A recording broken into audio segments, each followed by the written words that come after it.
Yes, welcome to the Biz Communication Show. I'm your host, Bill Lampton. Every week, hosting a conversation with a business communication expert so that you and I together can learn how to boost our own business. Genuine pleasure today to host Christopher Johnson.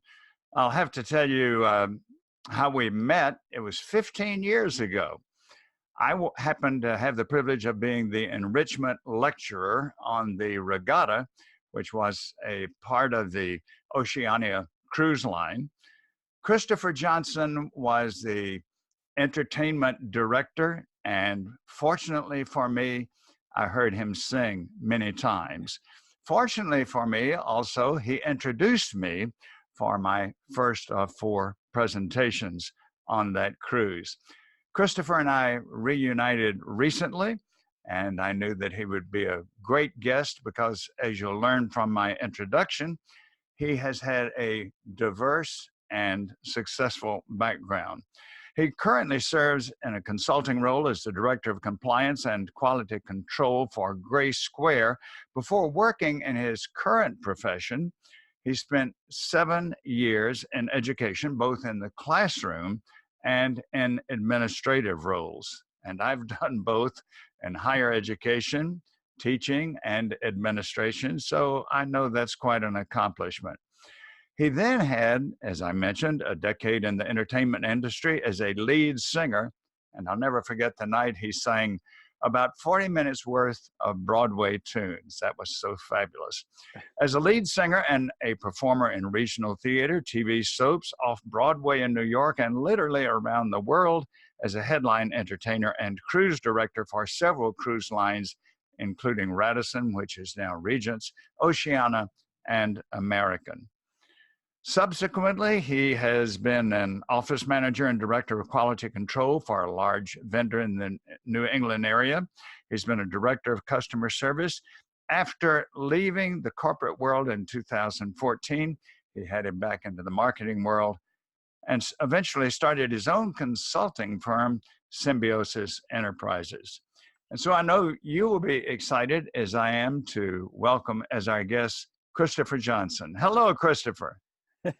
Hi, Bill. That was quite an introduction. Thank you. Thanks. Nice to be here. Well, it brings back great memories of that 11-day cruise through the Caribbean.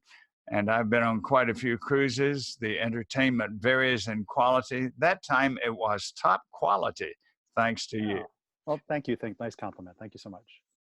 Chris, one of the things that I often note, both in my own career and in the career of prominent people that I talk with, one of the things I note is that something we learn in each career prepares us more effectively for the next career.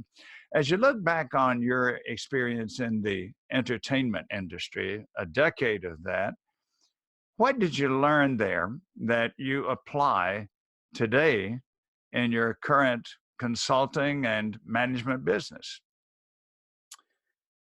That's a great question.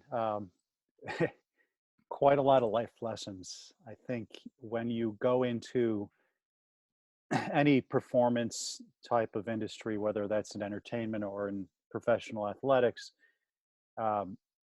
there's a lot of competition there. I think one of the first lessons I learned that has always stuck with me is try to be as genuine as possible. When you come across as like a fake person, if you come across without being genuine, people can't relate with you and they can't trust you. So that might sound like kind of a tangent, but it's so true. Like if you're going to talk with anyone, and I deal with like compliance and quality assurance issues now. So when I'm talking to a sales agent or a team, or if I'm presenting in front of an organization, I have to come across as someone who they can relate with, someone who's real. So I think that's probably one of the keys there, is to be as genuine as possible. I'd like to comment on that. To me, Sure. that is absolutely essential. I've heard a phrase, and I'm sure you have quite often, when somebody made a presentation, or maybe they were just talking to you one on one, I've heard the phrase, they just phoned it in. And in other Yeah. words, it was so automatic. It was so canned. There was no Hmm. personality to it. There was nothing genuine about it. So a word that I've come to admire and always try to achieve, you've headed towards this, is authenticity. Yeah, exactly. Don't try to be someone else. Don't try to play a role. Be yourself. And that's about the best advice that we could give. Are there other lessons that you would learn, you would have us apply to the business world? That's a great one. Be authentic. Yeah, it's funny you said like be authentic, phoning it in. Um, just I'll touch on this briefly. So I was working at Sight and Sound Theaters in Lancaster, Pennsylvania, and we did a show called Psalms of David. It's like a Christian music theater in Lancaster, and I think we did like 840 or 850 shows of that one show. So if you weren't careful, you could have phoned it in pretty easily. So I understand it was always a challenge. I think some people who get into doing the same thing over and over and over again, they, whether it's speaking or even teachers, after a while they could phone in if they're not careful. So, but another lesson I would Excuse think. me. Let me respond to that one as well. Sure. And just recently, I was talking with another guest on this show. I was sharing with that guest what I learned in college theater. I so Mm, much enjoyed several opportunities in college theater and a little community theater afterwards. I'll always remember what our dramatics prof said. He was also my speech prof, and the dramatics coach, who was at that college a long time, gave us a phrase which has stuck with me. And that phrase is, you must give the illusion of the first time. And hmm what you just said about maybe you've done something several hundred times. I mean, for example, there are people who've played in Broadway on Phantom of the Opera, and they've done the same thing 2 to 3 thousand times. But you're so right. In the business world, when you get up for a new day and you're going to see some sales clients, you don't want to be just repeating what you've done before. You want to give the not just the illusion but the reality of the first time. This is happening now. Oh, 100%. When I talk with our sales agents about that, it's easy to forget that while they know the script, while they know the pitch really well from doing it thousands of times, that might be the first time that a customer has heard that. So, for example, we just piloted. I'm helping pilot a new program up in Massachusetts. It's a really great program that helps the environment and helps people basically retrofit their homes to be more energy efficient. And one of the things that I had to teach the agents I was training was that, yeah, we know this really well. We know this inside and out. We could say it in our sleep. But these customers, that's the first time they're hearing it. And you have to remember every single interaction you have with a customer or a client, it's their first time. That's the way you got to treat it, at least. And I think you'll have much more success and come across, authentic if you do it that way. The other thing, going back to your earlier question, with communication specifically, I found out pretty quickly, um, when I started to be a cruise director, when I started to do my own show, or when I was teaching, or even now with what I do, is try to make the communication. I think of it almost like bullet points. Like you'll want to be able to take your thoughts and just simplify them as much as possible to be able to reach people. I think if you, and you're really the expert at this, Bill, if you just go off on tangents and just talk continuously, your point goes right over their head. So you want to make sure that your points are specific and they're focused, and you give people a chance to listen to them and really to drink them in, so to speak, really take them in and think about them. I think that's so important. When I'm doing a lot of my one-on-one trainings with sales agents, I have to remember that, I need to just kind of stick to the point, stick to the bullet points, and then let the conversation go from there. That's the way that they'll learn better than by me just preaching at them, so to speak. Reminds me of that old formula, KISS, keep it But simple, stupid. yes. I heard just the other day, Christopher, that in an average day, it might be that we are bombarded by about 8,000 messages. And that would include, of course, driving down the road and seeing billboards and then seeing all the advertisements online and magazines and newspapers. We're bombarded by so many messages. So, that being the case, simplicity is all the more important. And as you say, be concise with it. People don't want encyclopedic knowledge when you're talking with them. They can get that later. They want the overview. And particularly what they want is, how is this relevant to me? Am I on target with that? Oh, 100%. Yeah, you said that much better than I did.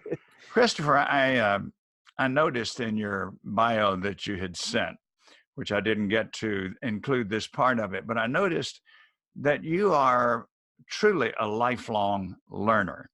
That's illustrated certainly in the fact that you've been willing and eager to switch professions and find new niches and new opportunities. Tell us a little bit about, I noticed the podcast that you listen to and the books you read. Mhm. Tell us a little bit about the importance of keeping on learning, that we really haven't arrived just because we've gotten a new position or started a new company. And tell us what you do to keep updated on knowledge and strategies and ideas. That's it's probably one of my favorite questions you could have asked me. As we know, life is not the destination, it's the journey. And if you're not learning, you're just kind of stagnant, you're standing still. So I always love to challenge myself, and I try to, I used to read all the time. It gets a little more difficult to read when you're driving. You can't obviously have the book while you're driving. You can read when you're flying, but I've picked up Audible in the last couple of years, and it's been, I would say, a life-changing resource. I can get up in the morning, go for my morning walk, and throw on some Audible or some podcasts. Or if I'm driving, a lot of times I'll have to drive 2 to 3 hours to get to meet a client.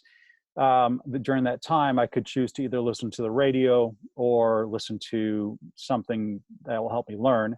And not that I just completely listen to Audible for 3 hours or a podcast for 3 hours. I'll try to listen to it for a little bit, turn it off, think about what was said, and I do enjoy listening to Billy Joel, so I throw that in there as well. But Audible is such a fantastic source for me personally, and I highly recommend that to anyone.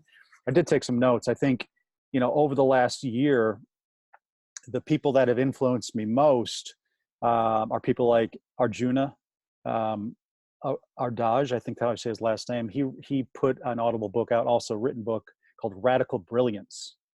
That is life changing, and I recommend everybody get a copy of that. It's just so many great ideas out there in that book.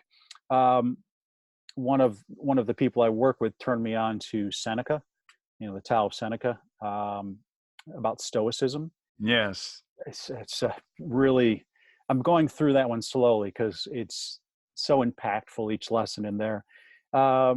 Jordan Peterson, he's big now. Everyone knows who he is. I like people who are thought-provoking, very intellectual. I think they stimulate you, they challenge you intellectually. His life lessons are profound. Jonathan Hyatt's one of the people I've been listening to recently, and he wrote a great book, Coddling of the American Mind. He wrote another one called the Righteous Mind. I think that's the name of it. And that's about why people who don't have the same political ideologies kind of butt heads. And I don't know if you know this, Bill, but on social media, a lot of people are butting heads nowadays about politics. Yes, one point I never mention on my social media is my political view. I Yeah, mean, that's you're not going to persuade anybody, and you're going to anger people, and people will unfriend you, and I don't get into that. yeah. I think you're great at that, and I've gotten that advice before. I think one of the other people that's influenced me a lot recently is Nassim Taleb. He writes a lot of, he's a very mathematical guy, and he writes a lot. He wrote The Black Swan. He wrote Skin in the Game. Um, there's a couple books in his series that are just phenomenal. So I guess basically, I try to challenge myself in all sorts of areas. I really like philosophy. I really like business management books, and personal development books. And I think you need to continue to do that to grow as a person. You get so much out of that, and it does really change your life. So, yeah, I mean, I would recommend, if you don't have Audible, anyone who's listening to this, I would get Audible, and you get a free book when you join. So if you're interested, find me on Facebook, and I'll send you a link. Thanks for those recommendations. I can still remember, Christopher, when audiobooks first came out. And I thought, well, why would I want to listen to that when I'm taking a car trip? And the main thing I found was I got so involved in a book that I was listening to that when I would get to a rest stop, whereas I maybe would have been there 15 minutes before, maybe I'd be there only 5. I wanted to Yeah, yeah. get back and keep hearing, and it makes the trip pass so wonderfully rather than just staring at the scenery. There's one book I want you to comment on because I know it's been very meaningful to you, and that book is The New 1 Minute Manager. What are Mhm. the key points that you put into action from that book and that you recommend us paying attention to? Uh, Great question again. Thank you. So I taught the 1 Minute Manager for Gray Square. That's my main client, as part of we called Gray Square U. So I did a 4-week course on that book. It's a very short book. It's very, very thin. You could read it in a day.